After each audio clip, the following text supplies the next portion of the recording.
अस्सलाम वालेकुम नाज़रीन, प्रोग्राम दो टोक के साथ मैं हूं आपकी होस्ट शुमाइला नवाज। नाज़रीन, मुल्क में सियासी दर्जा हरारत अब कुछ कम महसूस होता दिखाई दे रहा है और मुज़ाकराती कमेटियों का क़याम हो रहा है और बिलाखिर मुज़ाकरात की जो टेबल है उसकी अहमियत को समझा जा रहा है। बहुत अच्छा इशारा है मुल्क की मईशत के लिए। दूसरी जानिब तहरीक इंसाफ के मुज़ाकरात की तरफ पेशकदमी जारी है, लेकिन जो माहिरीन हैं, सियासी माहिरीन, तज्ज़ियाकार, उनका ये कहना है कि शायद ये कोई मजबूरी हो सकती है या शायद ये आज के वक्त की ज़रूरत है कि PTI मुज़ाकरात की टेबल पर जारी, वरना ज़्यादातर PTI जो है वो सड़कों पर नजर आती है। सियासी गैर यकीनी को ख़त्म करने के लिए हुकूमत और अपोजिशन दोनों ही की कोशिश ये है कि आवाम का एतमाद बहाल किया जाए और जो सियासी गैर यकीनी किसी कैफियत है और जो मुआशी सूरत हाल है उसको कंट्रोल करने के लिए सियासी इस्तेहकाम को लाया जा सके। हुकूमत और PTI की मुज़ाकराती बैठक क्या रंग लेकर आएगी, कितनी सूदमंद होगी, इस पर जरूर बात करेंगे। जमहूरियत की बहाली के लिए मुज़ाकरात का अमल शुरू करना एक अच्छी बात है।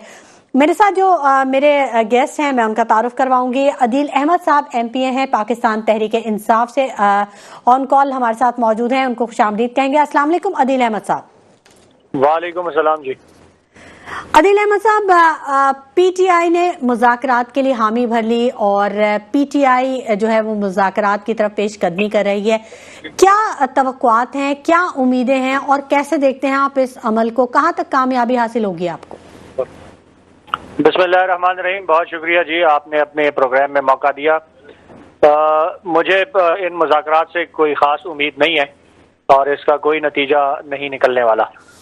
उसकी वजह यह है कि जो हुकूमत है और जो उस हुकूमत की पुश्त के ऊपर इस्टेब्लिशमेंट है, हमारे उनसे दो मुतालबात हैं। नंबर एक कि जो 8 फरवरी का इलेक्शन चोरी किया गया है, उस इलेक्शन को, उस मैंडेट को वापस किया जाए।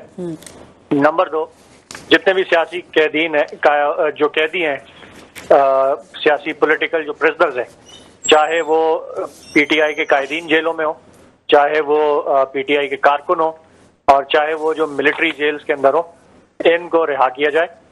और नंबर 3 कि जो 9 मई का ड्रामा रचाया गया और जो 26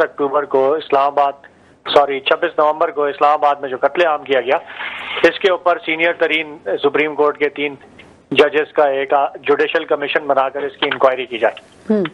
तो मेरे ख्याल से अभी तक सो फार ना हुकूमत और ना उसकी पुश्त के ऊपर जो एस्टेब्लिशमेंट है वो 8 फरवरी के इलेक्शन को प्रोब करने के लिए तैयार नहीं और ना वो 9 मई और 26 नवंबर के वाकयात के ऊपर जुडिशल कमीशन बनाने को तैयार है। अच्छा, एक खबर ये भी है कि अमेरिका ने 9 मई मुकदमात में 25 शहरियों को सजाएं सुनाए जाने पर तशवीश का इजहार किया है और मैथ्यू मिलर ने कहा है कि अमेरिका को इस पर तहफ़्फ़ुज़ात हैं। जी, ये सिर्फ अमेरिका ने नहीं किया, यूरोपीय यूनियन ने भी किया है, बरतानवी पार्लियामेंट ने भी किया है और अमेरिकी स्टेट डिपार्टमेंट ने भी इस पे बयान दिए। अच्छा। और बिल्कुल तहफ़्फ़ुज़ात जो है वो उन्होंने इसका इजहार किया है। उसकी वजह यह है कि पाकिस्तान ने लास्ट टाइम जो पार्लियामेंट से मिलिट्री ट्रायल्स का जो पास करवाया था वो दहशतगर्दों के लिए करवाया था और जो यूरोपीय यूनियन से और बाहर के ममालिक के साथ जो हमारे एग्रीमेंट्स हैं, जो हमने कॉवेनेंट्स साइन किए हुए हैं, उसके मुताबिक जो है वो आप सिविलियंस का ट्रायल जो है वो इस पे नहीं कर सकते।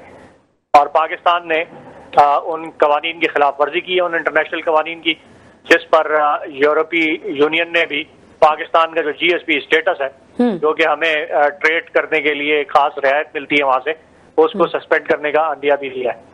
तो बिल्कुल जो है वो इस तरह की स्टेटमेंट जो है वो तीनों तरफ। अदील अहमद साहब, जो मौजूदा हालात हैं, कुछ माहिरीन ये कह रहे हैं कि फेटफ में जाने का भी खदशे का उन्होंने इजहार किया। कुछ ऐसी खबरें भी आप तक पहुंची, कुछ ऐसी सूरत हाल बनती देख रहे हैं आप? बिल्कुल हो सकता है। उसकी वजह यह है कि पाकिस्तान मुस्तकिल तौर पर, पाकिस्तान में इंसानी हकूक की खिलाफ वर्जी हो रही है।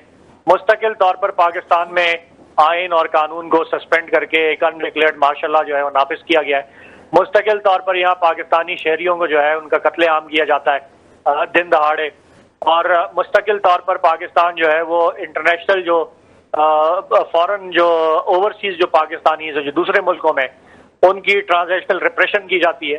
तो जो उन ममालिक में ये जराइम है और ये जराइम वहाँ पे और वहाँ उससे कोई खातिर खा इस पे जवाब नहीं आ रहा था। उसकी वजह ये थी कि पाकिस्तान की जो एस्टेब्लिशमेंट है उनको एक अनडिक्लेयर्ड सी, एक अनअनाउंस्ड सी एक हिमायत हासिल थी, जो कि मुस्तकिल शिकायत से मेरे ख्याल से वो हिमायत जो है अब हासिल नहीं रही और अब इनसे सवाल हो रहा है। अच्छा आदिल अहमद साहब, एक चीज और भी मतलब हुकूमत ये कह रही है कि पाकिस्तान में बड़ी सरमायाकारी लेके आ रहे हैं हम, और बहुत जो लोकल सरमायाकार हैं वो भी सरमायाकारी कर रहे हैं, और इसकी बड़ी वजह वो अक्सर प्रोग्राम में हम भी बात करते हैं कि स्टॉक एक्सचेंज जो 1 लाख से ऊपर 100 इंडेक्स जा चुका है, तो वो ये कहते हैं कि पाकिस्तान जो है वो सरमायाकारी हो रही है और तरक्की कर रहा है। लेकिन आज का ही बयान है, साबिक सदर आरिफ अलवी ने कह दिया कि 1 पैसे की सरमायाकारी नहीं हो रही, ये सारा कुछ आर्टिफिशियल है। माहिरीन और जो तज्जियाकार हैं उनका जो कहना है वो भी यही है कि जब तक सियासी इस्तेहकाम नहीं आता, मुआशी इस्तेहकाम के आशारी हम ये नहीं कहेंगे। ये हुकूमत भी झूठ बोलती है, एस्टेब्लिशमेंट भी झूठ बोलती है। ये जो निज़ाम है ये सारा का सारा एक झूठ के ऊपर, एक फ्रॉड के ऊपर, एक फसाद के ऊपर मबनी है। उसकी वजह यह है कि आप अगर पाकिस्तान में हकाइक अगर देखें, फैक्ट्स देखें, आप फिगर्स देखें, आप अशारिये देखें, तो आपको ये मालूम होगा कि पिछले 2.5 सालों में दुबई के अंदर सिर्फ पाकिस्तानी ने जो कंपनी सेटअप की, वो 24,000 से ज्यादा कंपनीज पाकिस्तानियों ने वहां रजिस्टर्ड की है। और जो दुबई लीक्स आई थी उसमें आपने देखा कि 10 अरब डॉलर से ज्यादा प्रॉपर्टियां जो है वो दुबई में पाकिस्तानियों ने खरीदी हैं। अच्छा, तो ये इसका मतलब ये है कि मुस्तकिल तौर पर जो है सरमायाकारी यहाँ से बाहर जा रही है, पाकिस्तान में नहीं हो रही। ठीक है। अच्छा आदिल अहमद साहब, ये जो एक बड़ा इल्जाम आपके ऊपर भी यही लगता है, एक तो सोशल मीडिया पे बड़ी फेक न्यूज चल रही होती हैं और बहुत सारे जो ताने बाने हैं वो आपकी तरफ उसका रुख करते हैं, तो ये बताइएगा कि ये जो आपने अभी लफ्ज इस्तेमाल किया कि झूठ पर मबनी है, मतलब हुकूमत झूठ बोल रही है, दीगर इदारे झूठ बोल रहे हैं, तो मतलब सवाल ये उठता है, आवाम ये पूछती है या लोग ये पूछते हैं कि सिर्फ एक वाहिद पीटीआई है जो सच का मजहर है या सच्चाई की बात करती, बाकी सब गलत बयानी है, सब झूठ है? जी बिल्कुल, इस वक्त पीटीआई ही सिर्फ जो है वो सच के ऊपर बात कर रही है और हक पर खड़ी है। बाकी पीटीआई के खिलाफ इस मुल्क में 2.5 सालों से जो बर्पा किया गया है, जो जुल्म और जो पाकिस्तान के आइन को तोड़ा गया पीटीआई के खिलाफ, इलेक्शंस को मुलतवी किया गया, वो पीटीआई के खिलाफ, इस मुल्क में चोरों डाकुओं को के केसेस माफ करवा के उनको मुसल्लत किया गया, वो पीटीआई के खिलाफ किया गया।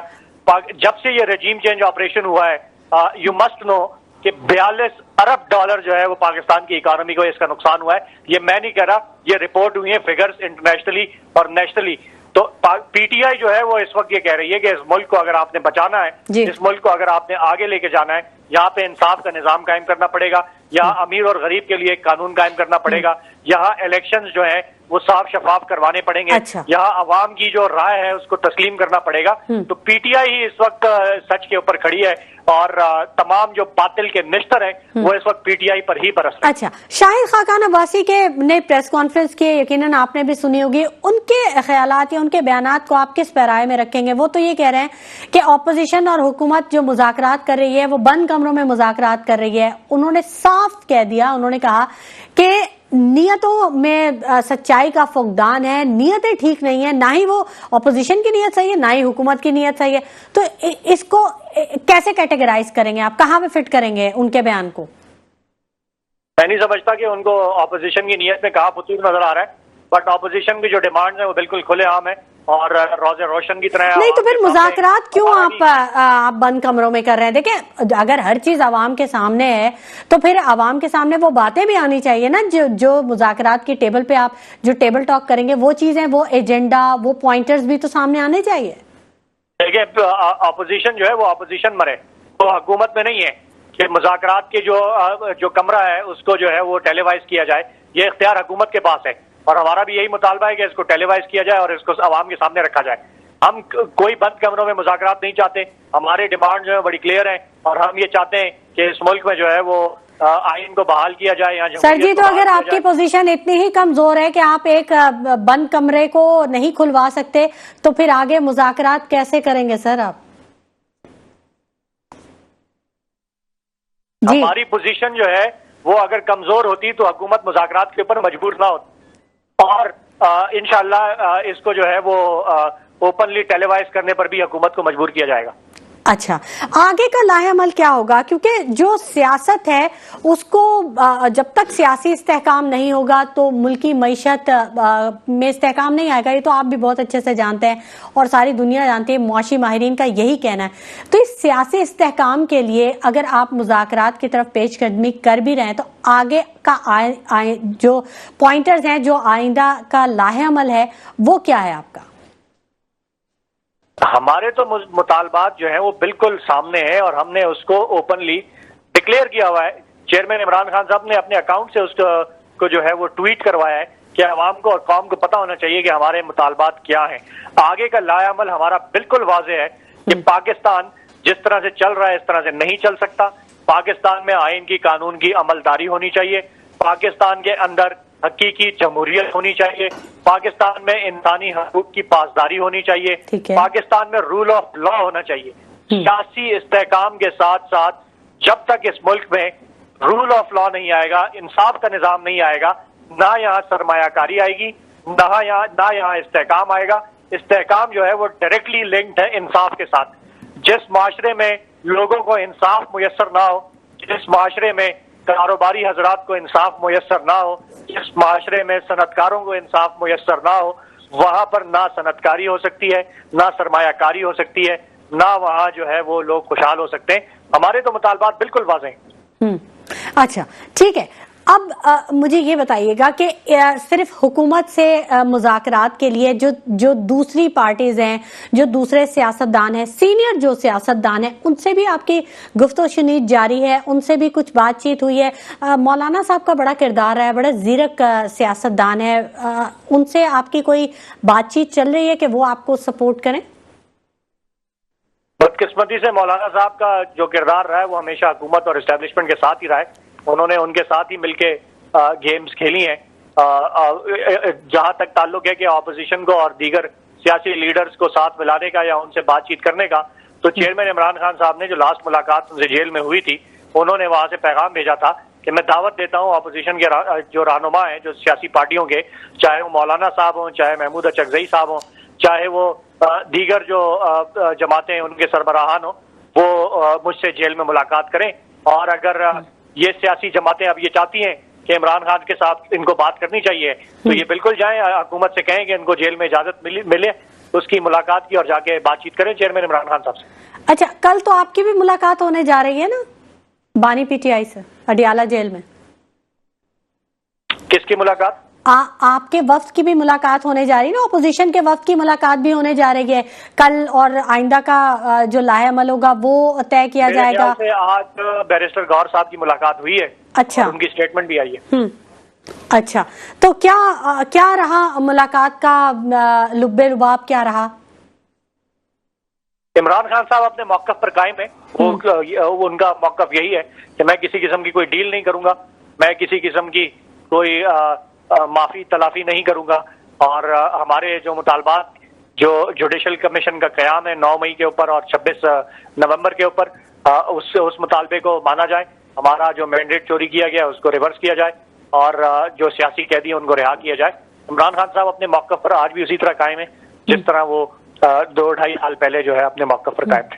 ठीक है। अच्छा अदील अहमद साहब, ये जो सारी बातचीत है, जो सारी मुलाकातें हैं या जो मुज़ाकरात हैं, ये किसी एक फर्द के लिए नहीं है, ऑब्वियसली ये अवाम के लिए। इससे एग्री करेंगे आप?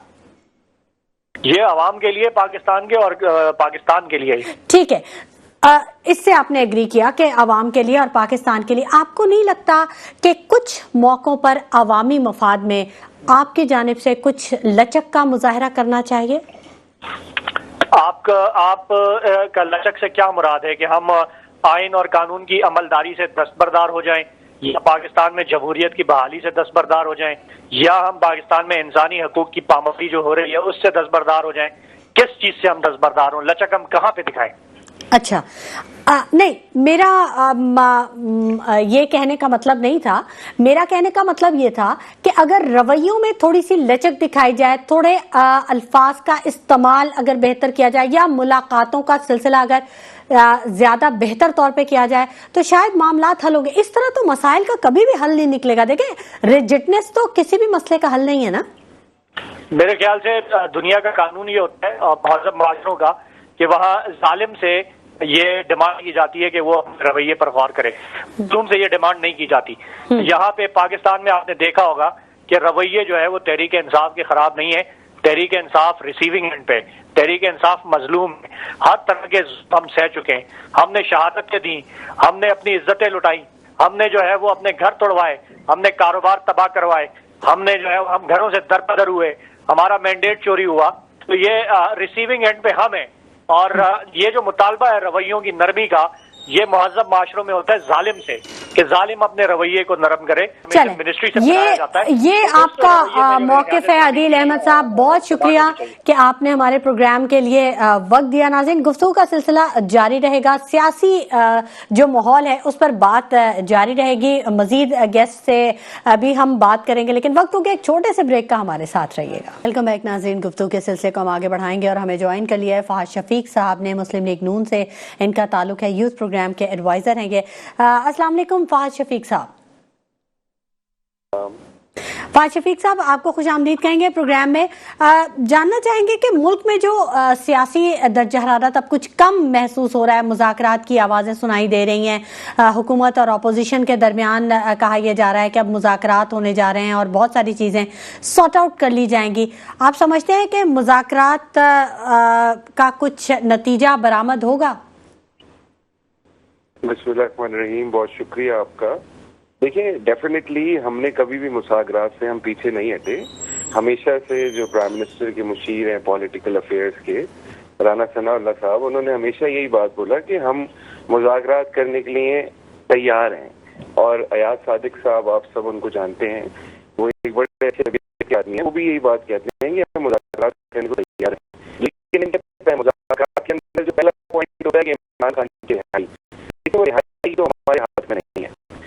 कोर्ट्स बनी हुई है, कोर्ट्स में उनके केसेस चल रहे हैं, जो उन्होंने किया जरा उनका है वो कर रहे हैं, तो डेफिनेटली वो रिहाई तो वहीं से होगी। उसके अलावा जो भी उनके जायज मुतालबात हैं, डेफिनेटली अपोजिशन में वो बैठे हैं। और हमारा हमेशा भी रहता है PMLN की गवर्नमेंट का कि हम अपोजिशन को अपने साथ लेके चलें। हम भी नहीं चाहते, मुल्क इतने अच्छी मतलब सिचुएशन में जा रहा है, प्राइम मिनिस्टर और उनकी कैबिनेट कितने एफर्ट्स कर रहे हैं मुल्क के लिए, तो डेफिनेटली हम भी ये चाहते हैं कि एक मुल्क के अंदर एक सिचुएशन अंडर कंट्रोल रहे और अपोजिशन की भी जो ग्रीवेंसेस हैं, जायज ग्रीवेंसेस, नाजायज नहीं होंगे। अगर अली अमीन गंडापुर जैसा गुंडा आके धमकियां देगा तो फिर कोई उनके मुतालबात नहीं है। हाँ, टेबल टॉक करें, बैठें, सिचुएशन को वो भी देखें, हम भी देखेंगे, जो जायज मुतालबात होंगे इंशाल्लाह ताला वो पूरे करेंगे। ठीक है, बहुत अच्छी बात है फहद शफीक साहब के जायज़ मुतालबात आप देखेंगे। ये बताइएगा, अभी शाहिद खाकान अब्बासी साहब ने प्रेस कॉन्फ्रेंस की, उन्होंने ये कहा कि बंद कमरों में जो मुज़ाकरात हो रहे हैं, जो आवाम से दूर हटकर टेबल टॉक्स हो रही हैं, उनसे कुछ ज़्यादा उम्मीदें वाबस्ता नहीं हैं। क्या होने जा रहा है, क्या हो रहा है, किसी को कुछ पता नहीं। साथ ही साथ उन्होंने ये भी कह दिया कि ना ही PTI की नीयत सही है, ना ही हुकूमत की नीयत सही है। तो आप समझते हैं कि अपोजिशन और PTI पे ये बहुत बड़ा इल्जाम है, ये तो क्यों आप बंद कमरे में मुज़ाकरात करें, आवाम के सामने कर लें? देखिए, मेन रोड पे कॉन्स्टिट्यूशन एवेन्यू पे बैठ के तो मुज़ाकरात नहीं हो सकते। अच्छा, डेफिनेटली असेंबली के अंदर जो हॉल है उसके अंदर बैठ के ही मुज़ाकरात हो रहे हैं और वो सारी रिपोर्टिंग सारी मीडिया के थ्रू वो बाहर आ रही है। ऐसे ही हमेशा से सालों साल, अगर 50 साल पीछे भी चले जाएं तो इसी तरीके से मुज़ाकरात होते रहे। अच्छा। और खाकान अब्बासी साहब एक अच्छे आदमी है, मैं ये नहीं समझता, मुझे समझ में भी नहीं आ रही कि उन्होंने ऐसी बात क्यों कही है। उनके बात करने का पॉइंट ऑफ व्यू डिफरेंट होगा, लेकिन खाकान अब्बासी साहब मतलब नेचर के भी बहुत अच्छे हैं और पॉलिटिकल आदमी हैं जी। और अगर उन्होंने किसी कॉन्टेस्ट में कही है तो अल्हम्दुलिल्लाह मुज़ाकरात असेंबली के एक हॉल में हो रहे हैं, उसमें अपोजिशन के नुमाइंदे भी बैठे हुए हैं, हुकूमत के नुमाइंदे भी बैठे हुए हैं और वो मीडिया को प्रॉपरली ब्रीफ मिलती है। जो मीडिया आके आप लोगों के थ्रू चैनल्स के ऊपर वो बताया जाता है और आवाम तक पहुंचती है सारी बातें। तो अल्हम्दुलिल्लाह देखिए, मैंने आपको जैसे पहले भी बोला कि मुस्लिम लीग नून हमेशा मुज़ाकरात से कभी भी पीछे नहीं हटी। आपने राना सनाउल्लाह साहब की ये बयान भी सुना होगा कि मियां नवाज शरीफ तक ने ये बात बोली है कि आप मुज़ाकरात करें और अपोजिशन को लेके अपने हाथ मतलब अपने साथ चलें। और आपने देखा होगा कि इमरान खान साहब जब वजीर आजम थे तो उन्होंने कितनी गलाजत अपने मुंह से निकाली है मियां नवाज शरीफ के खिलाफ और लोगों के खिलाफ, लेकिन अल्हम्दुलिल्लाह आज तक हमने ना किसी के लिए बुरा कहा ना किसी के लिए कुछ और कहा। तो हम एक बहुत तरीका सलीके से तमीजदार तरीके से सिचुएशन को लेके चलना चाहते हैं। आपके सामने है ना। ठीक है, ठीक कहा फात शफीक साहब आपने कि हमें समझदारी से हर काम करना चाहिए। इंटरनेशनल लेवल पर भी कुछ चीज़ें सामने आ रही हैं। अमेरिका ने 9 मई मुकदमात में 25 शहरियों को सजाएं देने पर तशवीश का इजहार कर दिया है। मैथ्यू मिलर ने कह दिया कि हमें तहफ़्फ़ुज़ात हैं, अमेरिका को तहफ़्फ़ुज़ात है। इसको किस उसमें लाते हैं? फिर जो माहिरीन है वो ये कह रहे हैं कि अगर यही सूरत हाल रही तो पाकिस्तान फैटफ में एक दफ़ा फिर चला जाएगा। तो इसको कैसे डिफेंड करेंगे? देखिए मेरी बात सुने, ये बात हमेशा से होती आई है। अमेरिका हमारे इंटरनल पाकिस्तान के मामलात में दखल देने वाला कोई नहीं होता। ये बात कैटेगोरिकली प्राइम मिनिस्टर भी कह चुके हैं और भी लोग कह चुके हैं। हाँ, जो उनकी मतलब चीजें हैं, जो उनकी नजर है, वो आके बयानात दें। उनके बयानात को हम रोक तो नहीं सकते, लेकिन फर्दर ये है कि जब उस पर अमल किया जाए तो बात हो कि आपने उनके बयान की वजह से ये चीज चेंज कर दी। तो अल्हम्दुलिल्लाह पाकिस्तान एक खुद मुख्तार मुल्क है और इंशाअल्लाह ताला हम अपने फैसले खुद करना जानते हैं। जो इनकी पेशन गोइयां हैं डिफरेंट पॉलिटिकल वर्कर्स की, पीटीआई के, जो आप देख भी रही होंगी, उनके बयानात आ रहे हैं मुख्तलिफ जुर्मों में कि इमरान खान रिहा हो जाएंगे और डोनाल्ड ट्रंप के आते ही, तो ये इनकी खाम ख्याली है। पाकिस्तान की कोर्ट्स जो हैं वो इसका फैसला करेंगी, अमेरिका कोई नहीं होता फैसला करने वाला। डॉक्टर आरिफ अलवी कहते हैं कि सरमायाकारी एक पैसे की नहीं हुई पाकिस्तान में। ये ऐसे ही शोर करते रहते हैं सरमायाकारी। तो माहिरीन, जब हमारी मौशी माहिरीन से बात होती है वो कहते हैं स्टॉक एक्सचेंज का बढ़ना ये मस्बत मौशी आशारिया नहीं है। तो पाकिस्तान का ब्रेन ड्रेन हो रहा है, 9 लाख से ऊपर लोग चले गए बाहर और बहुत सारी चीज़ें हो रही हैं। तो सरमायाकारी तो सारी जा रही है सर जी बाहर। देखिए, ओवर द नाइट कुछ भी नहीं हो जाता। अभी हमारी हुकूमत को आए हुए 8 से 9 महीने हुए हैं और आपने देखा होगा कि prime minister back to back different countries के दौरे कर रहे हैं। डिफरेंट कंट्रीज के डेलीगेशंस पाकिस्तान में आ रहे हैं और इन्वेस्टमेंट लेके आ रहे हैं। सर, आपका जो लोकल सरमायाकार है वो तो बाहर जा रहा है। देखिए मेरी बात तो सुने ना जी, आप मुझे तो बोलने देना, मैं आपके सवाल का ही जवाब। अच्छा, आपकी जो बात है, देखिए बाहर जाना, अगर आप स्टूडेंट्स की बात करेंगे तो वो एक अलग इशू है। अगर आप सरमायाकारों की बात करेंगे तो वो ये इशू है कि डेफिनेटली मैं आपको यही चीज बता रहा हूँ कि जो पिछली गवर्नमेंट्स का, मतलब ये पीटीआई की गवर्नमेंट का और सारी सिचुएशन थी पीडीएम के दौर में भी, तो इन सारी चीजों को मैनेज करने के लिए it will take some time. Government कितने एक्टिवली काम कर रही है, ये आप बीबीसी के ऊपर आईएमएफ के नुमाइंदे का बकायदा बयान है पिछले दिनों कि जिस स्ट्रैटेजी के ऊपर पाकिस्तान और वजीर आजम काम कर रहे हैं, अगली दफा इनको आईएमएफ आने की जरूरत नहीं पड़ेगी। तो ये मैं बयान तो नहीं दे रहा या कोई पाकिस्तान का पॉलिटिकल वर्कर तो बयान नहीं दे रहा, ये आईएमएफ का नुमाइंदा जो कि एशिया रीजन को देखता है उसने बयान दिया है बैठ के। तो इसका जो सारी चीजों का जो रिपरकशन है वो पाकिस्तान की इकोनॉमी पे ही आएगा और ओवर द नाइट तो कुछ नहीं होता।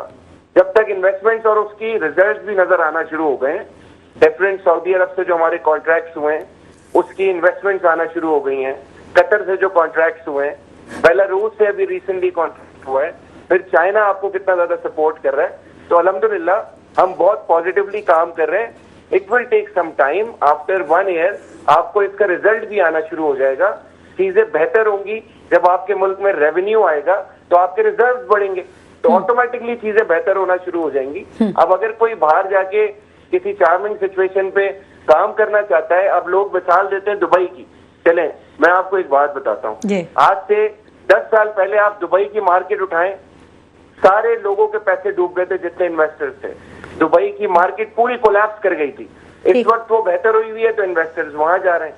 अब आप देखें ना, शरह सूद में भी कमी आ रही है बैक टू बैक, तो डेफिनेटली हर चीज बेहतर होती जा रही है। अभी स्टेट बैंक के प्रेसिडेंट का बयान आया था पिछले दिनों कि हमने $2 बिलियन की पेमेंट किया IMF को, तो इसी वजह से की है ना, तो चीजें बेहतर हो रही हैं।